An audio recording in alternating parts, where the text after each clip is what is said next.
Says a man's a danger to me. You will? We take her in. I'm not lie to anyone, Sassenach, let alone me. The moment you think everything is finally settling down, Outlander pulls the ground right from under your feet. Episode 9, titled Pharos, doesn't just raise the stakes, it changes the direction of everything we thought we understood. And if you thought Episode 8 was emotional, you are not ready for what's coming next. In this episode of Outlander, the story begins with tension already hanging in the air. The fragile peace between William and Jamie feels real, but it's also incredibly unstable. Their bond, rebuilt through honesty and pain, is now about to be tested in a way neither of them expected. Because this time it's not about pride or past wounds, it's about survival. The episode opens with a sense that something is wrong, even before any news arrives. There's a quiet unease in the way characters move, in the way conversations feel slightly off. And then it happens, word begins to spread that Lord John is missing. Not just gone, but taken. And suddenly everything shifts. For William, this hits harder than anything before. Despite their complicated relationship, Lord John has always been a constant in his life. A protector, a guide. And now, the idea of losing him brings out a side of William we haven't fully seen yet. There's no arrogance here, no emotional walls, just raw fear. The kind that forces a person to act. Jamie, on the other hand, reacts differently. His fear is quieter but deeper. He understands exactly what this situation means. He knows what captivity can lead to.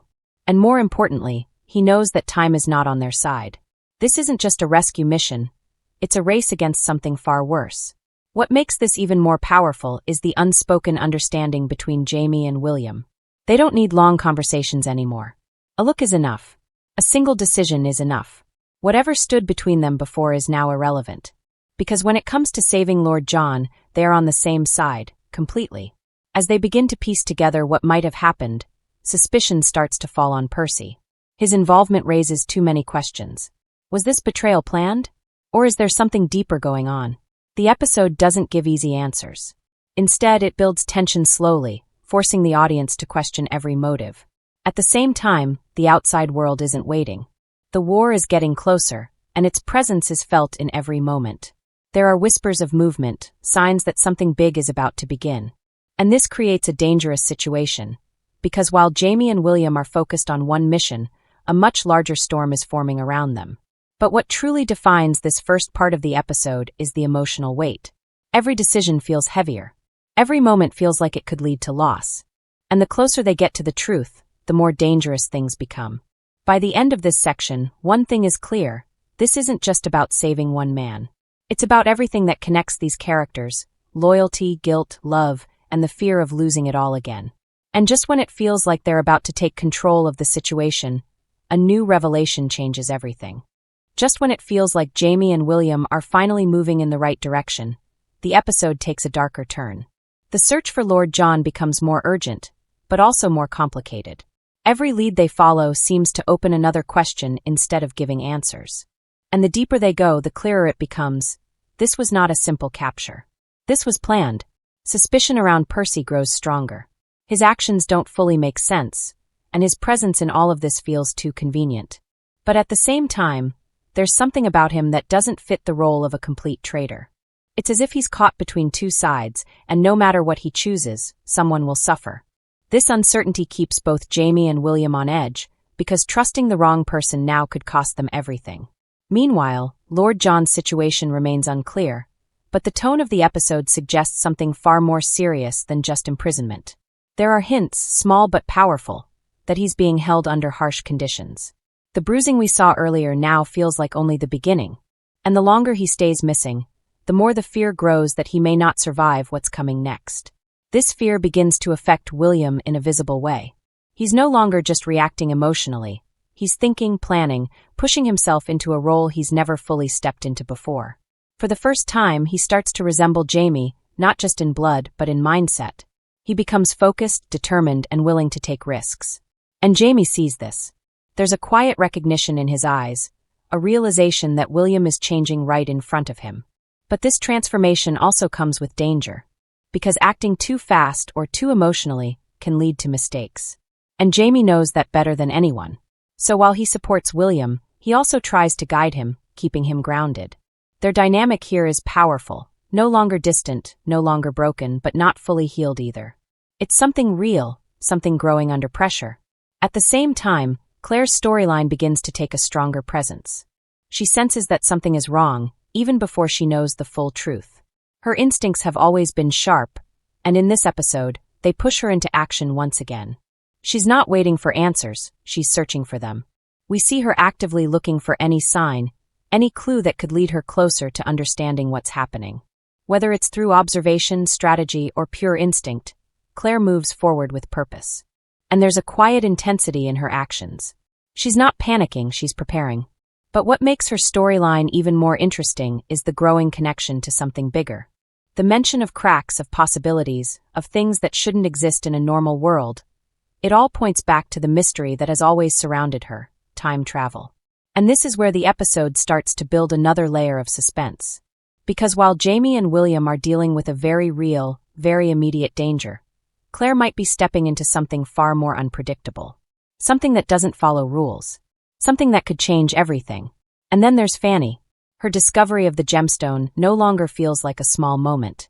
The buzzing sound, the strange reaction. It all suggests that she's connected to something she doesn't fully understand yet. And if there really is a portal nearby, then the situation becomes even more dangerous. Because curiosity can lead to action, and action can lead to consequences that can't be undone.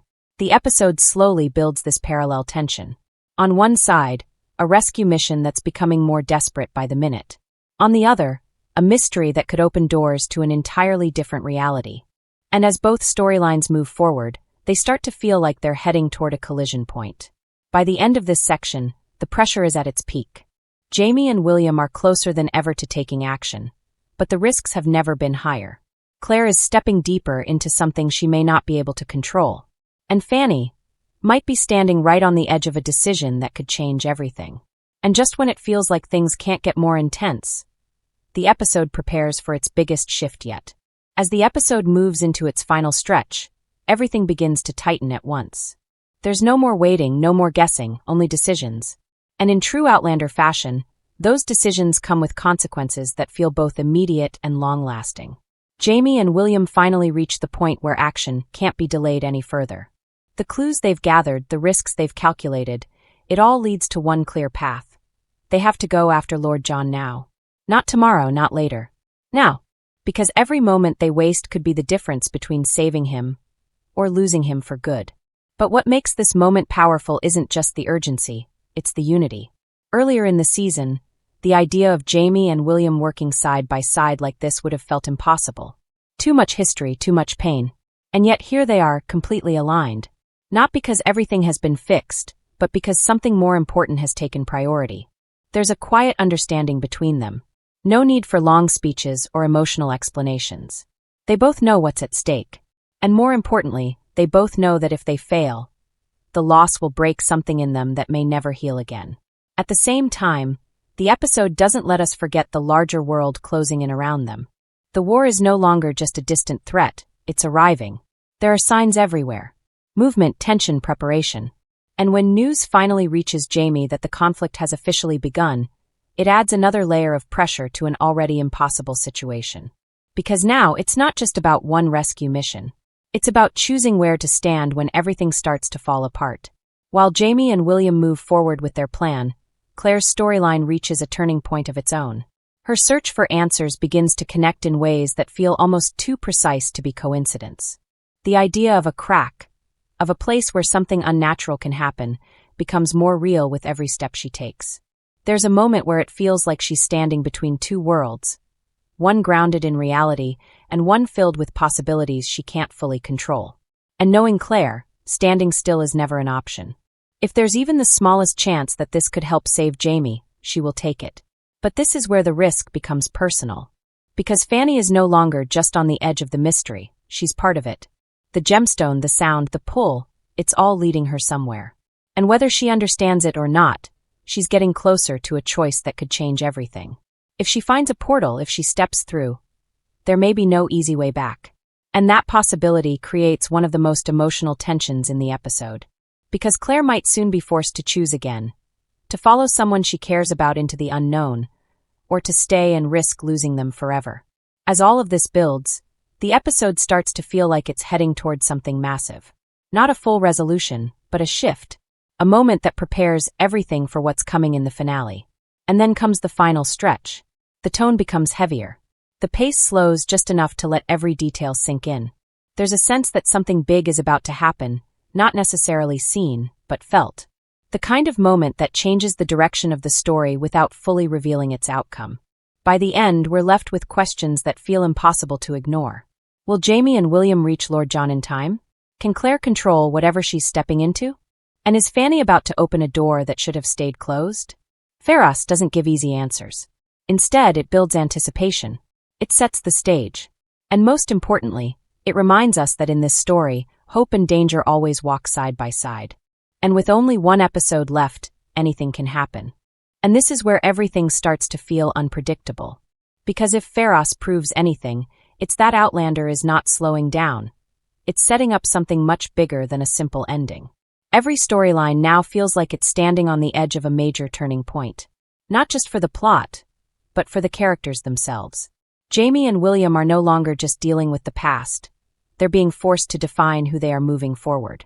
This rescue mission isn't only about saving Lord John. It's about proving something to themselves. About loyalty, about forgiveness, and about what truly matters when everything else is falling apart. And if they succeed, it could finally solidify the bond they've been struggling to build all season. But if they fail, the damage won't just be emotional. It could be permanent. At the same time, Claire's journey is starting to feel just as critical, if not more. She's stepping into a space where logic doesn't fully apply, where every decision carries unknown consequences. And the idea that she might use something beyond understanding, something like the blue light, to change fate, it raises a powerful question. How far is she willing to go to save the person she loves? Because in this world, even the right choice can come with a cost. And then there's Fanny.